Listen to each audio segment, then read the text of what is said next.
ಬಗ್ಗೆ ಯಾವುದೇ ಕಾಳಜಿ ಇಲ್ಲ. ನಂಬರ್ 2, ಬಡವರ ಬಗ್ಗೆ, ಜನಸಾಮಾನ್ಯರ ಬಗ್ಗೆ, ಅವರ ಅಭಿವೃದ್ಧಿ ಬಗ್ಗೆ ಯಾವುದೇ ಅವರಿಗೆ ಕಾಳಜಿ ಇಲ್ಲ.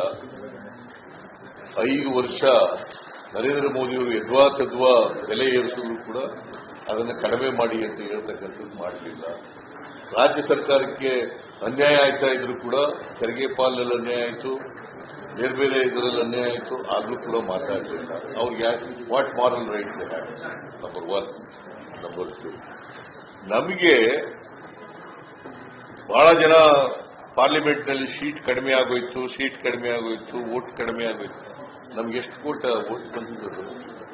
31% ಇಂದ 45%ಗಿಂತ ಜಾಸ್ತಿ ಆಗಿದೆ ವೋಟ್ ಪರ್ಸೆಂಟ್.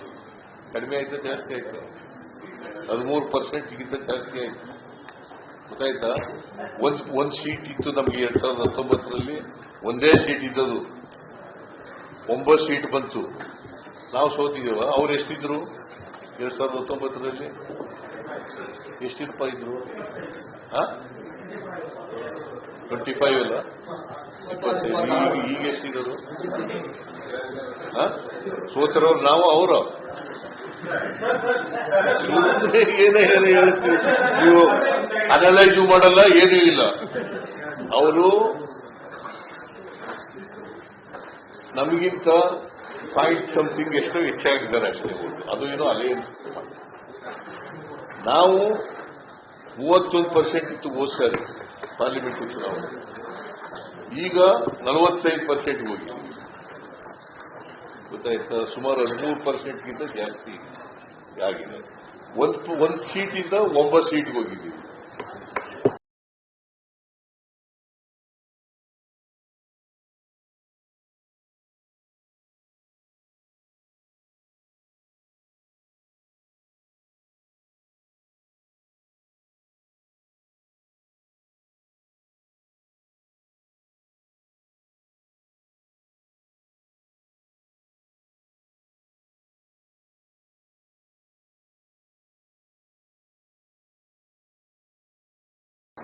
ಕೇಂದ್ರದಲ್ಲಿ ಅವರು ಎಷ್ಟು ಸೀಟ್ ಇದ್ರು? ಬಿಜೆಪಿ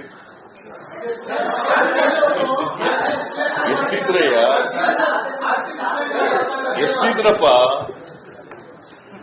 ಬಿಜೆಪಿ ಎಷ್ಟಿತ್ತಯ್ಯ ಕೇಂದ್ರದಲ್ಲಿ? 303 ಇದ್ರು. ಈಗ ಎಷ್ಟು ಬಂದವ್ರೆ? 240 ಬಂದವ್ರು. ಯಾರು ಸೋತಿರೋರು? ಯಾರು? ಸುಮ್ಮನೆ ಗೊತ್ತಿದ್ದೇನೆ ಏನೋ ಪ್ರಶ್ನೆ ಕೇಳೋದು. ಇವನು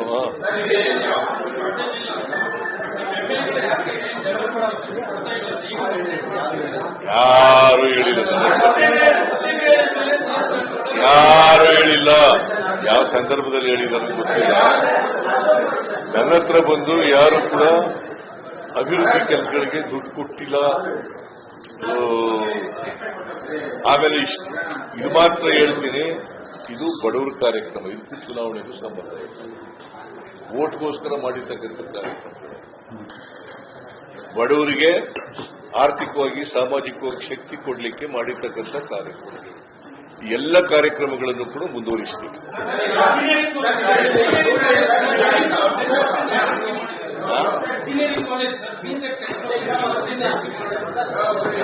ಸಂಬಂಧನ ಸಂಬಂಧ ಇದ್ರೆ ಕೇಳಯ್ಯ. ಬೆಲೆ ಏರಿಕೆ ಬಗ್ಗೆ ಅದು ಆಮೇಲೆ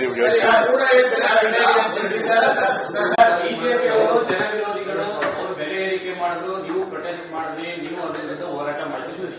ಬಟ್ ಈಗ ಆರ್ಥಿಕವಾಗಿ ಯಾವುದೇ ರೀತಿ ಸಮಸ್ಯೆ ಇಲ್ಲ, ನಾವು ರಾಜ್ಯದ ಅಭಿವೃದ್ಧಿಗೆ ಬೇರೆ ಬೇರೆ ಸಂಪನ್ಮೂಲ ಕ್ರೋಢೀಕರಣ ಮಾಡಬೇಕು ಅಂತ. ಬಟ್ ಅದನ್ನ ಜನರ ಮೇಲೆ ಹೊರೆ ಇರೋ ಮೂಲಕ ಮಾಡಬೇಕಾ? ನೋಡಪ್ಪ, ಸಂಪನ್ಮೂಲ ಕ್ರೋಢೀಕರಣ ಮಾಡೋದು ಅಂದ್ರೆ ಹೆಂಗೆ? ಹೆಂಗೆ ಸಂಪನ್ಮೂಲ ಕ್ರೋಢೀಕರಣ? ನಾಳೆ ಆಡ್ರಿ ಇವ್ರು ಕೇಳ್ತಾವ್ರೆ, ನೀವು ಅವ್ರು ಇವ್ರು ಕೇಳಿದ್ದಾರೆ, ಆಮೇಲೆ ನೀವು ಕೇಳಿ.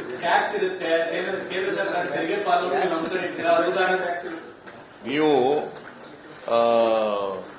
ಎಷ್ಟು ಸಾರಿ ಈ ತರ ಬರ್ದಿದ್ದೀರಿ ಅದ್ರ ವಿರುದ್ಧವಾಗಿ, ಕೇಂದ್ರ ಸರ್ಕಾರದ ವಿರುದ್ಧ?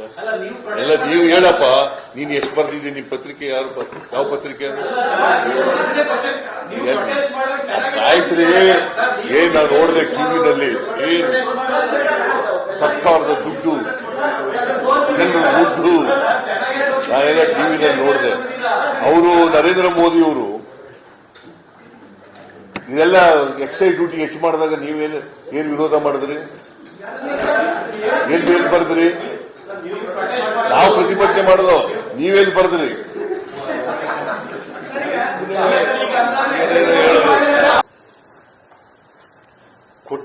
ಕೋಟ್ಯಾಧಿಪತಿಗಳಿಗೆ, ಇಂಡಸ್ಟ್ರಿಯಲಿಸ್ಟ್ಗಳಿಗೆ ಸಾಲ ಮನ್ನಾ ಮಾಡ್ತಾ ಇದೀವ?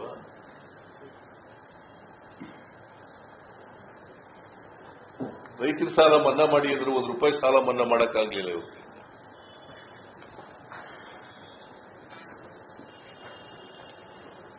ಇವರು ನಮಗೆ ಪಾಠ ಹೇಳ್ಕೊಡಕ್ಕೆ ಶುರು ಮಾಡಿದ್ದಾರೆ.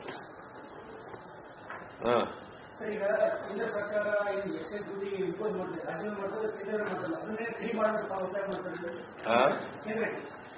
ಪೆಟ್ರೋಲ್ ಡೀಸೆಲ್ ಕೇಂದ್ರ ಸರ್ಕಾರ ಟ್ಯಾಕ್ಸ್ ಹಾಕ್ತಾರೆ, ಅದನ್ನೇ ಫ್ರೀ ಮಾಡೋದಕ್ಕೆ ರಾಜ್ಯ ಸರ್ಕಾರ ಒತ್ತಾಯ ಮಾಡ್ತಾರೆ. ನೋಡಪ್ಪ, ನಮಗೆ ಸೀಮಿತ ಕ್ಷೇತ್ರ ಇರೋದು. ನಾವು ತೆರಿಗೆನ ಬೇರೆ ರಾಜ್ಯಗಳಿಗಿಂತ ಹೆಚ್ಚು ಮಾಡಕ್ ಹೋಗಿಲ್ಲ, ಗೊತ್ತಾಯ್ತಾ? ನಾವು ಪಕ್ಕದ ರಾಜ್ಯಗಳಿಗಿಂತ ಕಡಿಮೆ ಮಾಡಿದ್ದೀವಿ. ನಾವು ಹೆಚ್ಚು ಮಾಡಿದ್ರು ಕೂಡ ಕಡಿಮೆ ಮಾಡಿದ್ದೀವಿ. ಅದನ್ನ ರಾಜ್ಯದ ಅಭಿವೃದ್ಧಿಗೋಸ್ಕರ ಬಳಸ್ತಕ್ಕಂಥ ಕೆಲಸ ಮಾಡ್ತೀವಿ.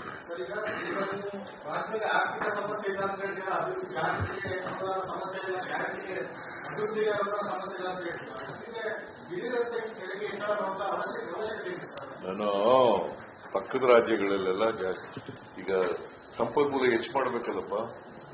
ಸಂಪನ್ಮೂಲ ಇಲ್ಲದೆ ಅಭಿವೃದ್ಧಿ ಮಾಡಕ್ಕಾಗತ್ತೆ? ಕೊರತೆ ಏನ್ ಕೊರತೆ? ಬಜೆಟ್ ಮಂಡಿಸಿದ್ಮೇಲೆ ಮಾಡಿರೋದು ನಾನು. ಅಭಿವೃದ್ಧಿ ಕಡೆ ಗಮನ ಕೊಡಕ್ಕೆ ಬಜೆಟ್ ಮಂಡಿಸಿದ್ದೀನಿ. 3,72,000 ಕೋಟಿ ರೂಪಾಯಿಗೆ ಬಜೆಟ್ ಮಾಡಿದ್ದೀನಿ. ಹಾಗೆ ಮಾಡಿಲ್ಲ.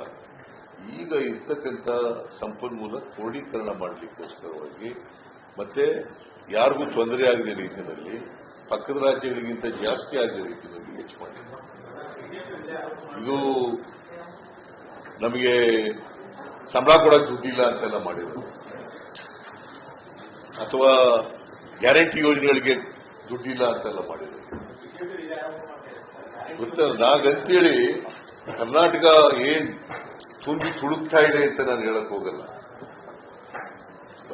ರಿಸೋರ್ಸಸ್ ಹೆಚ್ಚು ಮಾಡ್ಕೊಂಡ್ರೆ ಹೆಚ್ಚು ಅಭಿವೃದ್ಧಿ ಕೆಲಸ ಮಾಡಲಿಕ್ಕೆ ಅನುಕೂಲ ಆಗುತ್ತೆ. ಅದು ಕೇಂದ್ರ ಸರ್ಕಾರಕ್ಕೆ ಹೇಳ್ಬೇಕು ಬೇಡ?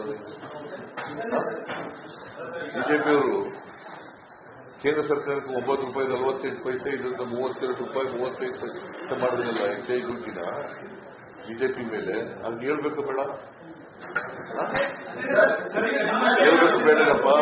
₹3.56 ಇದ್ರಿಂದ ₹31.83 ಮಾಡಿದ್ರಲ್ಲ, ಹಾಗೆ ಹೇಳ್ಬೇಕು ಬೇಡ? ₹410 ಇದ್ದದ್ನ ಗ್ಯಾಸ್ ಬೆಲೆನ ₹805 ಮಾಡೋದ್ರಲ್ಲ ಈಗ. ಆಗ ಹೊರೆಯಾಗ್ಲಿದ್ದು ಬಡವರಿಗೆ,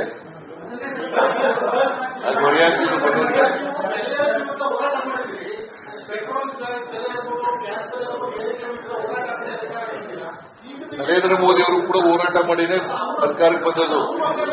ನರೇಂದ್ರ ಮೋದಿಯವರು ನಾನು ಬೆಲೆ ಇಳಿಸ್ತೀನಿ, ಅಚ್ಛೇದಿ ನಾಯಕ. ನಾನು ಯಾರು ಹೇಳೋದು? ನಾನು ಹೇಳಿದ್ದು ನನಗೆ ಆ ತರ ಹೇಳಿದ್ದಿಲ್ಲ.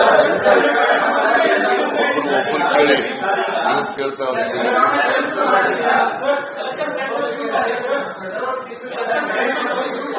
ಎಲೆಕ್ಷನ್ ನಲ್ಲಿ ಲಿಮಿಟೇಷನ್ ನಾವು ಕೆರೆಗೇರಿ ಹಾಕಲ್ಲ ಅಂತ ಹೇಳಿಲ್ಲ. ಲಿಮಿಟೇಷನ್ ಪೆಟ್ರೋಲ್ ಡೀಸೆಲ್ ಬೆಲೆ ಮೇಲೆ ತೆರಿಗೆ ಹಾಕಲ್ಲ ಅಂತ ಹೇಳಿದ್ನ ಒಂದು ವರ್ಷ ಎಲ್ಲರೂ ಮುಗೀತು.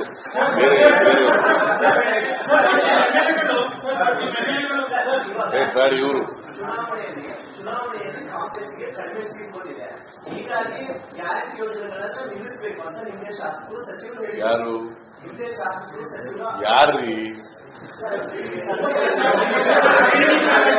ಒಬ್ರು ಮಾತಾಡ್ಬೇಕು, ಸುಮ್ಮನೆ ಎಲ್ರು ಕೇಳಪ್ಪ ಇಲ್ಲಿ ಕೇಳ ಇಲ್ರಿ, ಕೇಳ್ರಿ ಸ್ವಲ್ಪ. ಆಯ್ತು, ಕೇಳಾಯ್ತಲ್ಲ ನೀವು ಕಂಪ್ಲೀಟ್ ಆಗಿ ಹೇಳಪ್ಪ.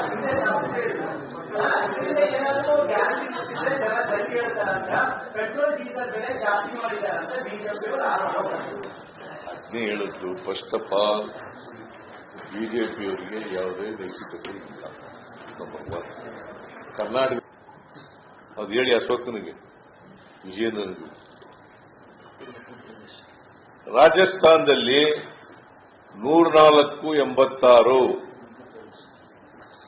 ಮಧ್ಯಪ್ರದೇಶದಲ್ಲಿ 106.47. ಅವ್ರದೇ ಸರ್ಕಾರ ಇರೋದು, ಅವ್ರ ಪಕ್ಷ ಸರ್ಕಾರನೇ ಇರೋದು. ಡೀಸೆಲ್ ಬೆಲೆ ನಮ್ದು 88.94 ಪೈಸೆ ಇದ್ರೆ ರಾಜಸ್ಥಾನದಲ್ಲಿ 90 ರೂಪಾಯಿ 36 ಪೈಸೆ, ಗುಜರಾತ್ನಲ್ಲಿ 90 ರೂಪಾಯಿ 21 ಪೈಸೆ, ಮಧ್ಯಪ್ರದೇಶದಲ್ಲಿ 91 ರೂಪಾಯಿ 84 ಪೈಸೆ. ಯಾರ ಪಕ್ಷದಲ್ಲಿರೋದು? ಯಾವ ಪಕ್ಷ ಇರೋದು ಇಲ್ಲಿ?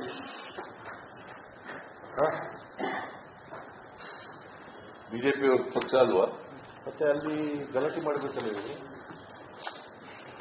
ಇವರಿಗೆ ಕರ್ನಾಟಕಕ್ಕೆ ಇಷ್ಟೆಲ್ಲ ಅನ್ಯಾಯ ಆಗ್ತಾ ಇದ್ರು ಕೂಡ ಒಂದು ದಿನ ಬಾಯಿ ಬಿಡ್ಲಿಲ್ಲ ಇವರು. ಒಂದು ದಿನ ಕರ್ನಾಟಕದ ಅನ್ಯಾಯ ಆಯಿತು. What moral right they have?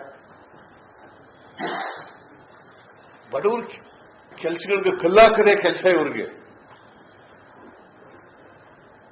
ಬಡವರು ಹೊಟ್ಟೆ ಮೇಲೆ ಹೊಡಿತಕ್ಕಂಥದ್ದೇ ಕೆಲಸ ಇವ್ರಿಗೆ.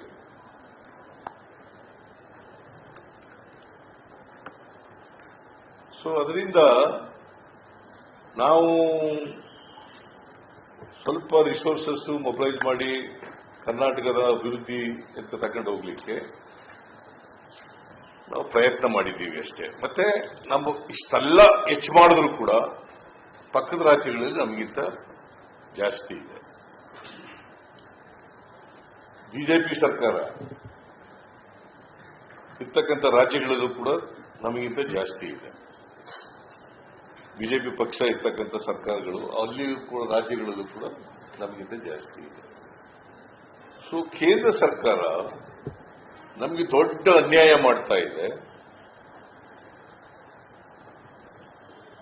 ಅದರ ಬಗ್ಗೆ ಒಂದು ದಿನ ಚಕಾರ ಇತ್ತಲ್ಲ ಇವರು.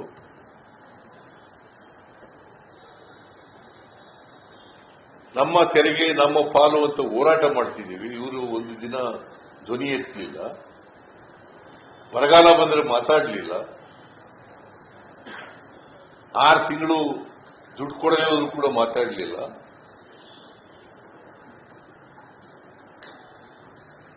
ಈ ತರ ಇವರು ಬೇರೆ ಏನು ಇವ್ರಿಗೆ ಇಶ್ಯೂಸ್ ಇಲ್ವಲ್ಲ. ಏನು Ashoka leader of the opposition ಅವ್ರ ಮಾತುಗಳು, ಈ ದೇಶದ ಎಕಾನಮಿ ಗೊತ್ತಿದೆಯೇನು ಗೊತ್ತಿಲ್ಲ ನನಗೆ.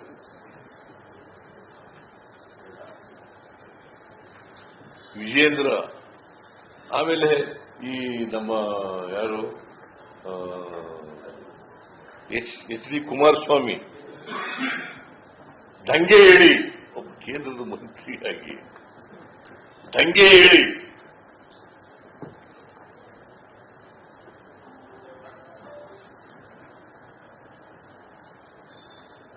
ಒಂದು ದಿನ ಮಾತಾಡಲಿಲ್ಲ. ಓಲಿ ಈಗ ಅಲಯನ್ಸ್ ಮಾಡ್ಕೊಂಡವ್ರೆ. ಅಲಯನ್ಸ್ ಮಾಡ್ಕೊಳ್ಳದೆ ಇರುವಾಗ ಮಾತಾಡಿದ್ರ?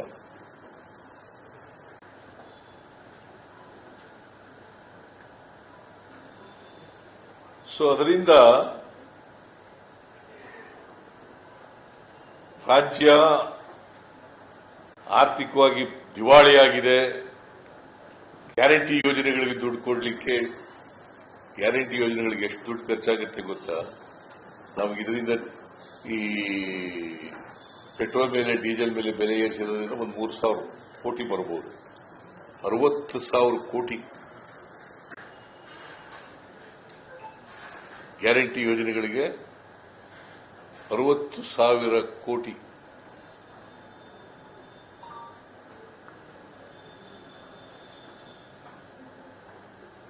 ಅದನ್ನು ಅಪ್ರಿಶಿಯೇಟ್ ಮಾಡಬೇಕು. ಆಕ್ಚುಲಿ ಯಾರಿಗೆ ಕೊಡ್ತಾ ಇದ್ದೀವಿ ನಾವು ಗ್ಯಾರಂಟಿ ಯೋಜನೆಗಳನ್ನ?